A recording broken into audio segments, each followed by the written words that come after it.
Hello, I'm Jessica Amir from Bell Direct, and today I'm chatting with Chris Brycki from Stockspot. Chris, thanks for coming in today. My pleasure. So, ETFs, there's so many in the market. We're talking about how do we pick a good ETF. When I'm looking at an exchange-traded fund as another way to diversify, I look at three key things. What is it going to get me exposure to? How has it been performing? And what are its fees? What are your key metrics that you look at? Well, I think they're perfectly good metrics to look at, and you're right, it's really important to have some figures that you're looking at when comparing ETFs, because these days there's over 200 ETFs listed on the stock market. When we're comparing ETFs for our clients, and we've been researching this for the last 6 or so years, we found that there's 4 metrics that you really need to focus on in order to work out what's the best ETF for each asset class. And they are, first of all, fees. We know fees are important because high fees are a drag on your long-term return, so we look for ETFs with lower fees, ideally less than 0.25% per year.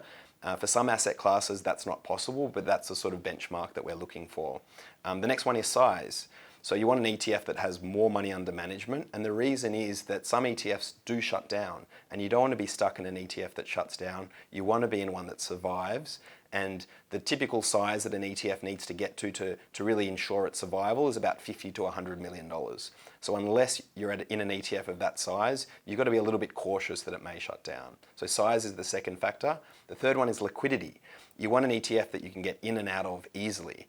Now that doesn't mean you need to trade it often. In fact, we recommend clients don't trade their ETFs often, but when you do want to get in or out, you want to make sure there's a buyer or a seller there for you, and you don't want to have to rely on the market makers. You want to ideally rely on other buyers and sellers to take the other side of your trade.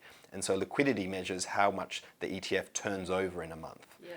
And then the final figure we look at is the track record of the index that the ETF follows. So we like to invest in ETFs that track indices that have been around for a long time because they have a track record of performance, and you really understand how they do in good markets and in bad markets. There are also ETFs now that have basically created their own index to follow, and they don't really have much of a track record. So we generally avoid those ETFs and look for the ones with the longer track record. And if you can find those 4 metrics and get comfort on those, you've got a really great chance of having a successful ETF. Fees, size, liquidity, and track record. Now we know the key metrics that you look at. Chris Brycki, thank you so much for your time.